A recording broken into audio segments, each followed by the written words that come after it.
Trish, and welcome to today's lecture series.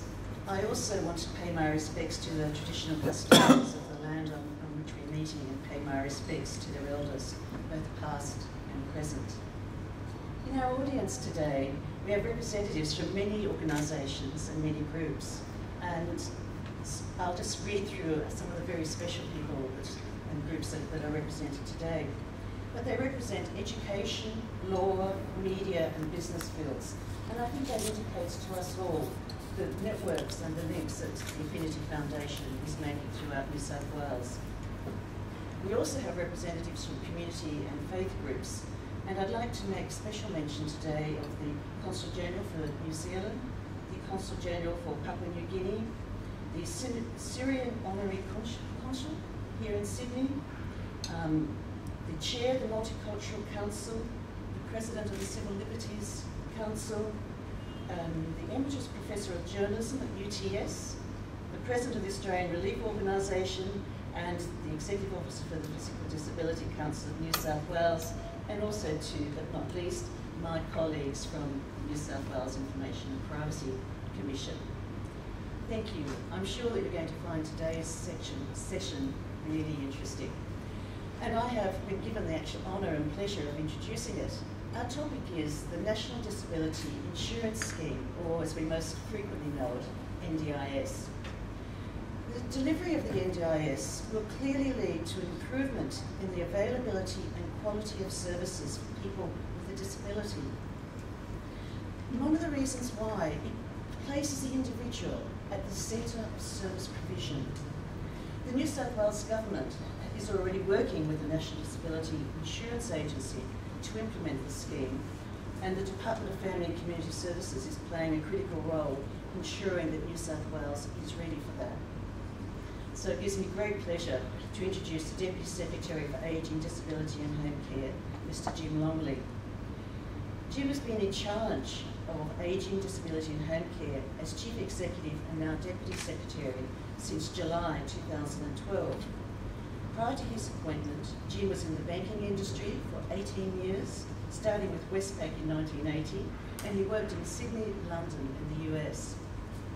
Jim was also the Executive Vice President for Government Banking for the Commonwealth Bank of Australia.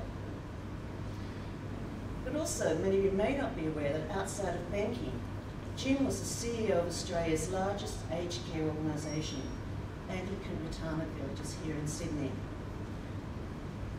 Not just as that wasn't sufficient, those two streams, Jim was, and you may be aware of this, he was also the member for Pittwater for almost 10 years. In 1992, he was appointed Minister for Community Services and Assistant Minister for Health.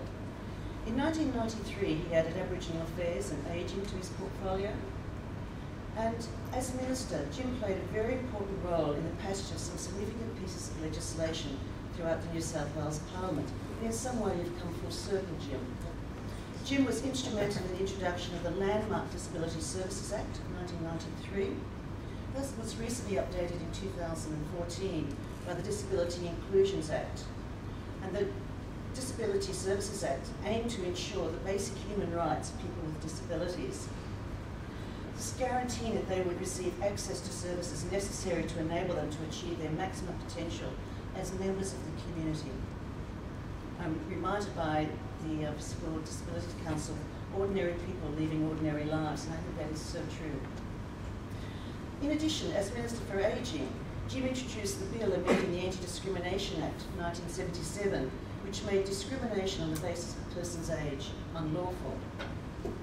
Just moving to Jim's qualifications, as if his career experience isn't sufficient, and it's rather a long list, so bear with me. Jim's qualifications include a Bachelor of Economics, a Master in Economics, a Theological Certificate, Fellow of the Certified Practicing Accountant, Fellow of the Australian Institute of Company Directors, and Fellow of the Australian Institute of Management. Jim has also served on the boards of a number of organisations and government committees, including as chair. So he's obviously very well qualified from all of those backgrounds to have responsibility for this area. And it gives me great pleasure to be in the position of making this introduction, because Jim and I go back, we're just trying to work out how many years, and our paths have worked together, as myself as a public servant and Jim as a minister, on a range of areas. So Jim, if you'd like now to come up and give your speech, we'd be very interested in hearing you. Thank you. Thank you.